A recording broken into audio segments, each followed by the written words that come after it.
Энэ асуудлаар ардчсан нам өөрийнхөө байр суурийг илэрхийлэх санал бодлоо ерөнхий сайдад нэр дэвшигчтэй албан ёсоор солилцох зүйтэй гэж үзлээ.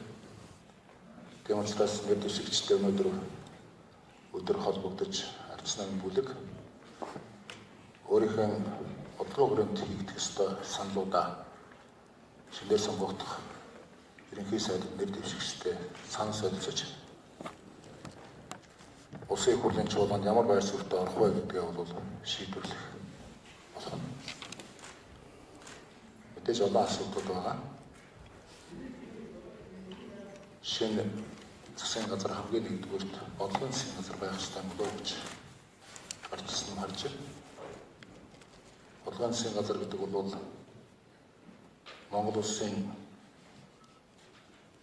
тодорхой хөгжлийн үзлүүр амьдрал 2030 он гэдэг том үзлүүр амьдралыг улс төрийн намууд хамтарч нийтийн чуулганаар баталсан байна. Энд нийцсэн бодлогыг энэ шинэ засгийн газар зайлшгүй хийх ёстой гэж бид харж байгаа. Тэр бодлогогүй жижигхэн юмар оролдоо жижиг улс төр хийгээд бие биенээ үзье ядаад байх юм бол энэ засгийн газрын хувьцаа өнгөрч өөрсдөө унгасан тэр засгийн газрын хувьцаа ижил болох юм байна. Тийм учраас энэ шинэ засгийн газарт бол одоо ажиллах орон зай бол хугацааны хувьд бол шинээр ажиллах боломж бүрэн байгаа гэж бид харж байна. Ер нь бол шинэ засгийн газар тавигдах ерөнхий шаардлагуудыг бол бид санал болгож нэр дэвшигчтэй байна. Энэ шаардлаганд уртал тавьж яадаг нийтлэг шаардлагаас гадна бид засгийн газрын бүтцийг Монгол Улсын эдийн засгийн нийгмийн хөгжлийн хэмжээнд тавигдах шинэ бүтцээр заавал явуулах ёстой шүү гэдэг саналыг оруулж ярилцсан зүйлтэй гэж үзэж байгаа. Хоёрдугаарт энэ шинэ засгийн газрын гишүүдийн бүрэлдэхүүнд ашиг сонирхлын зөрчилтэй нэг сайд байж болохгүй. Олж өгвөл давхар дийлийг өмсөхгүй байх ёстой. Засгийн газар өөрөө гүйцэтгэх байгууллагын хувьд бол тусдаа улсын хурлаас гарсан бодлого шийдвэрийн хүрээнд ажиллах бүрэн чадамжтай засгийн газар байх ёстой гэдэг энэ зүйлийг баримтлана гэж бид ингэж харж байгаа.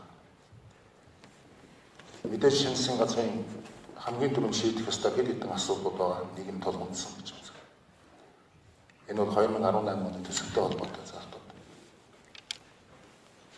Засгийн газар хэрвээ бүтцийн шинжилгээг хийж чадах юм бол төсвийн шинжилгээг бас хийж чадна гэж бид ингэж харж байна. Төсөвтэй холбоотой хэд хэдэн асуудал дээр анхаарах зүйл бий. Энэ дээр төрийн захааны албаны данхаас оролдог зэгцэлж сондох асуудал зайлшгүй яригдах ёстой сэдв байх ёстой. Хоёрдугаард өнөөдөр үнэхээр төрийн албан хаагч нар бол багш хэмжээний цалингийн дундаж хэмжээ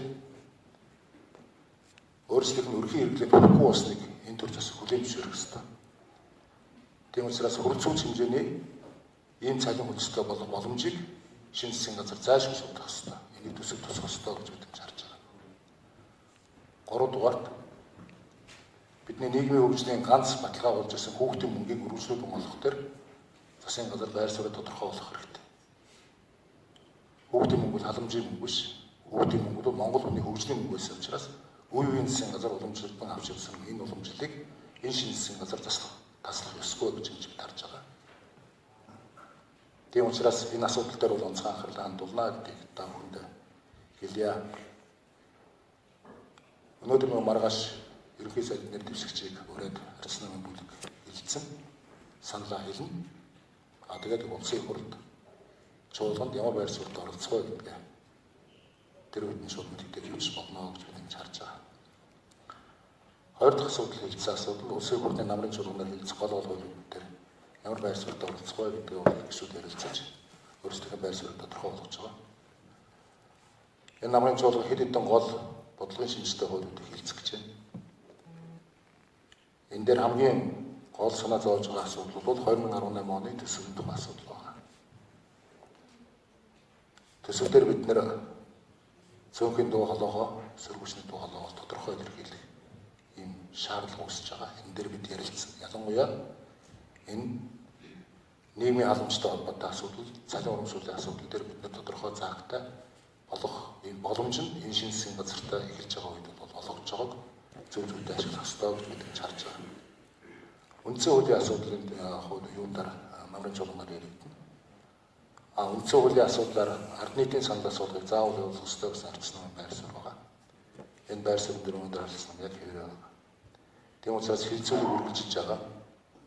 Хамгийн гол нь үндсэн хууль нийт ард иргэдийн ойлголцол зөвшөлтсөл улс төрийн намуудын зөвшөлтсөл дээр батлагдах ёстой болохоос ш үнэлэхгүй болгохын шууд шийдэл дээр бол батлагдах ёсгүй гэсэн зарчим байр суурь бол илэрхийлэх зүйтэй гэж харж байна. Энэ намын чуулган дахиад нэг хэлцэх гол асуудал юу гэхээр банк санхүүгийн системийн бүхэл бүтэн санхүүгийн өөрчлөлтүүд хуулиуд орж ирж байгаа. Хөрөнгө оруулалтын банкны тухай хууль, Монгол банкны тухай хууль, гүйцэтгэх хуулиуд орж ирж байгаа учраас арчсан намын дээр өөрсдийнхээ байр суурийг бас тодорхой илэрхийлэх ёстой болох байна. Гадны банк орж ирдэг зөв буруу гэсэн энэ маргаантай сэдвээр бид нэр олон зүйлийг анхаарч үзэх ёстой. Монголын дотоодын эдийн засгийн нөхцөл байдал, валютын хараат, ганц уул уурхайн тулгуурт эдийн засгийн улс оронд банкны системийг олон улсын жишгт нийцүүлэн шахалтанд олон улсын валютын сэргийн шахалтаар өөрчлөнө гэдэгтээ бол бид анхааралтай хандах ёстой. Монгол орны өөрийнх нь онцлог байгаа. Монгол орн ганцхан уул уурхайн баялагын хараатаас гадна валютын хараат ус учраас энэ инфляц, энэ банкны хүүгийн бодлого шал өөр төвшөнд бусад хөгжсөн орноос өөр байгаад бид нар зөв ойлгож асуудал дээр ноцтой хандах ёстой гэж бид ингэж харж байгаа.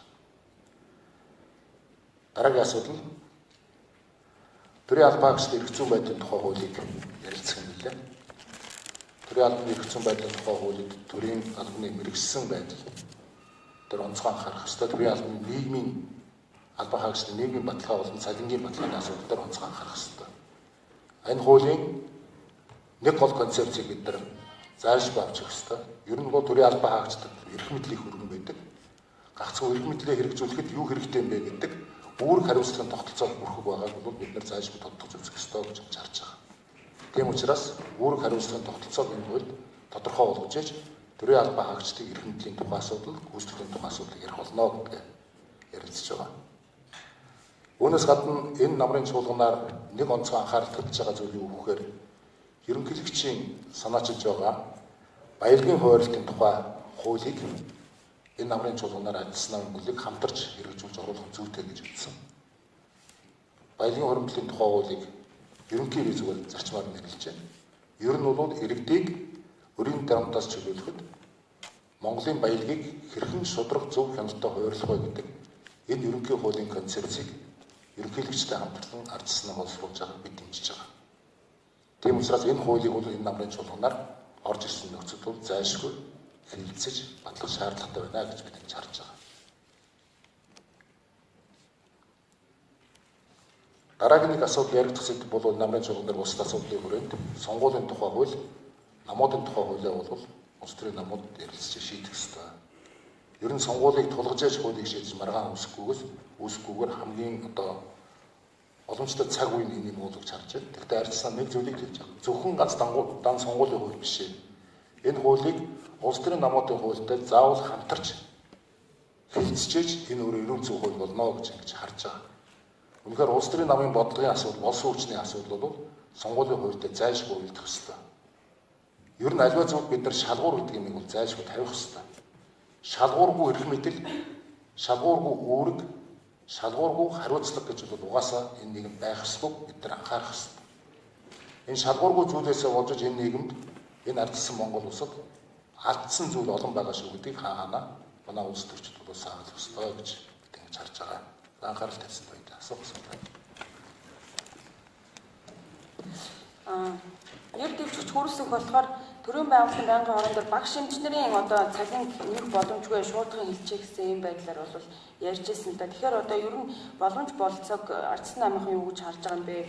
Шууд аливаа зүйлийг болохгүй гүтгэхгүй гэдэг талаас нь хэрвээ шинэ засгийн газар хараад байх юм бол ямар эрсдэл ард түмэнд толгорох вэ? Төрийн албаны данхад бүрцэн талаар аль ч намынхан жил засаг холбогдох болгоноор л ярьдаг шүү дээ. Энийг бол дөрвөлтөө өөрчлөлтийг шинжилсэн зүйл байдаггүй. Ер нь одоогийн нөхцөлд энэ байгаа төрийн албыг цомхон байдлаар явуулах, за энэ зардал юм танах энэ байдал дээр нь арчсан намынхан хэр ташуур өгөх вэ? Би нэг зүйлийг хэлхийг хүсэж байна. Би энэ багш нарыг зоосны хөрөлтэй хараасаа гэж. Энэ зүгээр багш цалингийн тухай асуудал биш ээ. Энэ бол Монгол орны шинэ үеийг бэлтгэхэд суур боловсролын нөхцөл байдал юунаас эхлэх ёстой вэ гэдэгт асуудал өгч байгаа ийм зүйл болж хувирч байгаа гэдгийг энэ төр засалд ирэх байж байгаа бүхэн ойлгох хэрэгтэй. Мэдээж цалин бол хүссэн хэмжээгээр боломж энэ төрд байхгүй ч гэсэн шинэ үеийг бэлтгэхэд боловсролын шинэ багш нарын нөхцөл болцоог ур чадвар бий болгоход уялдуулсан ийм цалингийн шинжилэл энэ улсад хэрэгтэй. Энэ боловсролын системийн өөрчлөлт хэрэгтэй зүйл учраас энэ талаас нь бид харж байгаа. Түүнээс өнөөдөр нэг 5 цаас нэмэх юм уу 5 цаас хасах тухай асуудал угаасаа биш юм гэж. Энэ талаас нь би ерөнхий сайдын нэр дэвшигчийг ойлгосоо гэж хүсэж байна. Хоёрдугаар хүүхдийн мөнгөний тухай асуудлыг боломж байна уу байхгүйгийн тухай ярих асуудал угаасаа биш. Цөөхөн хүн амтай энэ Монгол улсад энэ хүүхдийн мөнгө бол хүн амын өсөлтөнд оруулж байгаа хөрөнгө оруулалтын гэдэг талаас нь харах юм бол төсөвт онцгой байр суурь эзлэх ёстой. Бусад халамжуудаас илүү хамгийн нэгдүгээрт энэ асуудлыг шийдэх ёстой юм шалгуур юм шүү гэдгийг бас шинэ засгийн газар ойлгох ёстой. Бид энийг хэлж байгаа. Тийм учраас энэ байр суурин дээр бол асуудал саналаа илэрхийлэн тэр үед нь ямар байхыг бүгдээр харцгаая. За баярлалаа. Монгол телевизээс нэг асуулт байна уучлаарай. Та сая шинэ ерөнхий сайдад нэр дэвшигчид Ардсан намын бүлгээс тавих шаардлага өгнө гэж хэлдэг. Тэгэхээр Ардсан намын бүлэг шинэ ерөнхий сайдад нэр дэвшигчийг дэмжиж байгаа гэж ойлгож байна. Би шаардлага гэж хэлэв. Ерөнхий сайдад нэр дэвшигчтэй Ардсан нам өөрсдийнхөө гаргаж байгаа бодлогын асуудаар сан солилцно гэж хэлсэн. Сан солилцоход хэр зэрэг нөхцөл байдлыг ойлголцохоос шалтгаалan улсын их хурлын чуулган дээр Ардсан нам өөрийнхөө байр суурийг илэрхийлнэ гэж хэлсэн. За баярлалаа. Тодруулын засгийн газрын бүтцийн асуудлаар Ардсан намын бүлэг ямар байр суурьтай байна гэсэн үг үү? Одоогийн яамдын товг өөрчлөх гэдэг юм уу? Шинээр яам байгуулах, өөрчлөлт зохион байгуулах шаардлага байна уу? Хоёрдугаарт ард нийтийн санал асуулгыг цаг хугацааны хувьд хэдийд явуулах боломжтой гэж үзэж байна. Үндсэн хуулийн асуудал.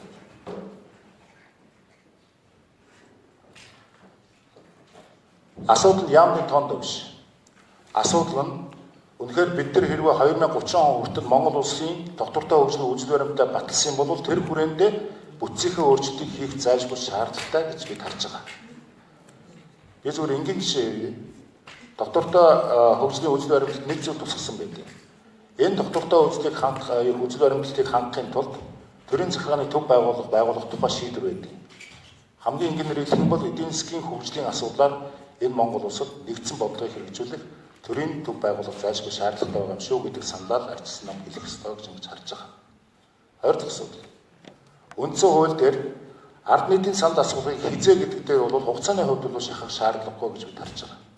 Ямар ч байсан урьдчилсан хилцүүлгийг улсын их хурлын чуулганд оруулалтал бид нар нийт иргэдийнхээ болон нийт одоо энэ үндсэн хуультай холбоотой төрийн болон төрийн бус байгууллага улс төрийн мануудын саналыг ойлголцлын хүрээнд оруулж иж энэ рүү явах ёстой. Нэгдүгээр, хоёрдугаар үндсэн хуулийг бүр савлтал нь маш олон өөрчлөлт оруулах нь бол энэ бол байж болохгүй зүйл л гэж би хэлж байна. За баярлалаа.